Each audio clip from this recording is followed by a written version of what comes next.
में से काट करके एक नया जिले का जो है वहां पर एक शमशान घाट था। लोगों से हमने बातचीत करी, उन्होंने कहा कि सरकार ने हमारा जो है रोजगार छीन लिया। कि छीन इसलिए लिया क्योंकि वहां पे जो है शमशान घाट था, रातों रात शमशान घाट। स्वागत है आप सभी का अपना यूपी न्यूज में, और मैं हूं सौरभ सरोज आपके साथ। आपको बता दें साथियों, 2025 महाकुंभ का जिस तरह से आयोजन हो रहा है, ऐसे में आपको बता दें कि बड़ी ही भव्य तैयारी वहां पर हो रही है। मैं वहां पर गया, ग्राउंड जीरो से रिपोर्टिंग किया, लेकिन आपको बता दें कि रविवार की शाम को एक ऐसी सूचना आ जाती है कि पहले तो वो सिर्फ कागजी कार्यवाही रहती है, लेकिन उसके बाद से जो होता है वो लोगों के दिल में एक तरह से भूचाल आ जाता है। कुछ लोगों के लिए वो सही भी है और कुछ लोगों के लिए गलत भी है। तो इसी विषय पर आज हम चर्चा करेंगे। हमारे साथ मौजूद हैं पत्रकार राष्ट्रीय वेलफेयर एसोसिएशन के राष्ट्रीय अध्यक्ष जी। सर बहुत बहुत स्वागत है, कैसे हैं आप? बढ़िया है सौरभ जी, बहुत बहुत धन्यवाद। सबसे पहले आपके चैनल को, मैं आपको और आपके चैनल को बहुत सारी शुभकामनाएं देता हूं। जी और निरंतर जिस तरह से आपके दर्शकों की संख्या बढ़ती जा रही है, जी जी यह वास्तव में एक दिन उभर करके राष्ट्रीय चैनल के रूप में आप ख्याति प्राप्त करेंगे। मेरी शुभकामनाएं आपके साथ हैं। जी। एक तरह से देखा जाए महाकुंभ का इस तरह से आयोजन हो रहा है, विश्व स्तरीय, कहीं ना कहीं देखा जाए इंटरनेशनल मीडिया इसको अभी से कवर करना चालू कर दिया है। तो ऐसे में हम लोग भी वहां पे पहुंच रहे हैं। लेकिन एक बात वो जो है कही जा रही है कि प्रयागराज को लेकर के जो एक महाकुंभ मेला नाम बदल करके उसी में से काट करके एक नया जिले का जो है नया जिला बनाया गया है। लोग कह रहे हैं कि गलत है, उसी में कर देना चाहिए था। ये सर कहाँ तक सही है, कहाँ तक गलत है? देखिए, जिला बदलना या जिला काट करके भूभाग बदल करके दूसरा नाम बदल देना, इसमें कोई बहुत बड़ी बात नहीं है। उसमें जब विकास की इकाई की तरफ हम बढ़ते हैं और विकास की इकाइयों का हम ध्यान देते हैं, तो हमेशा ये होता है जब बहुत बड़ा भूभाग होता है तो विकास कम स्तर पर हो पाता है। उसी भूभाग को दो भाग में बांट करके अगर दो जिले का नाम दे दिया जाता है या दो ब्लॉक का नाम दे दिया जाता है, बड़ी इकाई को छोटी इकाई किया ही इसीलिए जाता है कि विशेष तौर पर कुछ उसकी व्यवस्था बन सके।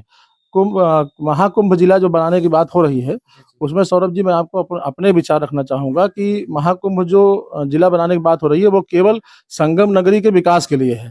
प्रयागराज जनपद तो अलग है, ठीक है, प्रयागराज का नाम उसमें कहीं मिटेगा नहीं, लेकिन प्रयागराज के साथ साथ प्रयागराज कुंभराज जब नाम इसका होगा जिले का, तो ये केवल संगम नगरी जो विशेषतया होगी वो पूरे भारत ही नहीं समूचे विश्व के हिंदुओं का जो है वो तीर्थ स्थल है, जिसको महातीर्थ स्थल हम लोग जानते हैं।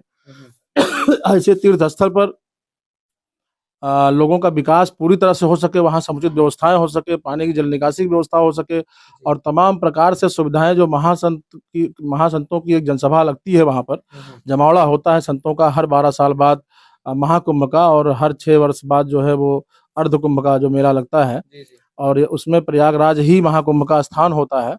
तो निश्चित तौर पर वहाँ पर हिंदुओं का एक बहुत ही बड़ा गरिमावान त्यौहार होता है ये, और उस गरिमा को, संस्कृति को, परंपरा को बचाए रखने के लिए यह बहुत जरूरी है कि उस विशेष स्थान उस जिले को दे करके, जिला बना करके कुछ विशेष उसका अधिकार दिया जाए, विशेष विकास की व्यवस्था वहाँ दी जाए, तभी समुचित रूप से वहाँ के हिंदुओं का मानक जो है वो पूर्ण हो पाएगा। एक तरह से देखा जाए लोग ये कह रहे हैं कि रात में हम सोते हैं और दिन में पता नहीं हमारी खटिया ही गायब हो जाए, बिस्तर ही गायब हो जाए, क्योंकि जिस तरह से रातों रात ये पूरा काम हुआ, कहीं ना कहीं लोग खफा है कि इस तरह से करने की भैया क्या जरूरत थी।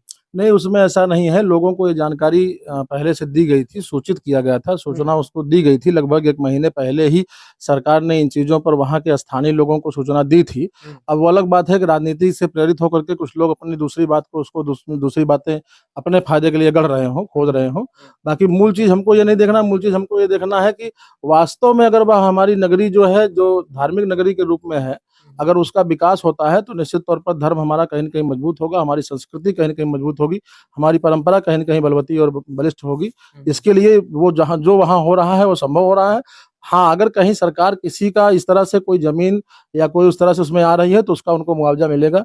ये सरकार ने वादा भी किया है और उनको उस तरह की व्यवस्था उनको मिलेगी भी। वहीं पर एक पड़ता है शास्त्री ब्रिज, वहां पर एक शमशान घाट था। लोगों से हमने बातचीत करी, उन्होंने कहा कि सरकार ने हमारा जो है रोजगार छीन लिया। कि छीन इसलिए लिया क्योंकि वहां पे जो है शमशान घाट था, रातों रात शमशान घाट वहां से हटाया गया। ये कहाँ तक गलत है और कहाँ तक जो है सही है? नहीं, बिल्कुल सौरभ जी, देखा जाए वहां पर लाखों करोड़ रुपए का जो है बजट आया है, और लेटरिन बाथरूम सारी चीजें बन रही हैं। जो है एक तरह से देखा जाए वीवीआईपी सुविधा जो है देने के लिए लोग जो वहां पे है लगे हुए हैं, काम कर रहे हैं, ताकि किसी को कोई भी किसी प्रकार की समस्या ना हो। तो ऐसे में जो है अगर जब कुंभ रहता है तब तो सारी सेवाएं रहती हैं, लेकिन कुंभ बीतने के बाद बाद जो है सारी सेवाएं जो है समाप्त हो जाती हैं। तो ये कहाँ तक सही है? क्या ऐसा होना चाहिए? नहीं सौरभ जी, उसमें थोड़ा सा हम ये कहना चाहेंगे, एक एग्जाम्पल सा बताना चाहेंगे। जैसे हमारे घर पर जो शौचालय होता है, एक सिंपल शौचालय होता है, एक सिंगल होता है, हम हमारे परिवार के उपयोग के लिए। लेकिन जब कभी हमारे यहाँ कोई बड़ा आयोजन होता है तो हम निश्चित तौर पर उसके लिए अलग अल्टरनेट व्यवस्था करते हैं। तो ऐसे ही वहाँ भी समझना पड़ेगा कि प्रयागराज में उस स्थल पर जहाँ पर मेला लगता है, वहाँ पर जब सामान्य दिन होता है तो सामान्य दिनों में इस तरह की कोई भीड़ भाड़ की व्यवस्था नहीं होती है। तो जो चीजें वहाँ पर हैं वो पर्याप्त हैं, और सरकार ने तमाम नई और व्यवस्था वहाँ बनाई है जो अस्थायी रूप से बनाई है।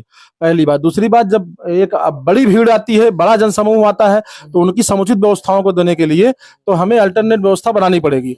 आपने देखा होगा जो एक तरफ से शौचालय, अल्टरनेट शौचालय लगाए गए हैं, वो सब चीजें केवल उसी मेले के आयोजन के लिए, भीड़ को हम समुचित व्यवस्था दे पाए, भीड़ को हम समुचित पानी दे पाए, भीड़ को हम समुचित शौचालय की व्यवस्था दे पाए, भीड़ को हम समुचित रूप से स्नानागार दे पाए। इन सब चीजों के लिए, लोगों को कपड़े बदलने के लिए, आप देखते थे जब अभी योगी जी की सरकार ने तमाम प्रकार की व्यवस्थाएं इस तरह से कर दी हैं।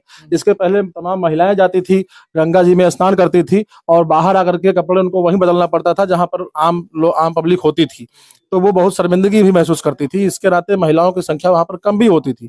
अब आप देख पा रहे हैं, चाहे वो सरयू जी का अयोध्या का किनारा हो, चाहे वो मतलब गंगा जी वाराणसी में किनारा उनका हो, विश्वनाथ बाबा जी का चाहे यहाँ पर अपने संगम नगरी में हो, अब आप देखते हैं बहुत बड़ी भारी संख्या में महिलाएं भी वहां पर जाती हैं, और समुचित रूप से उनके कपड़े बदलने की व्यवस्था एक उचित रूप से है, जिसकी सरकार की पूरी जिम्मेदारी भी है।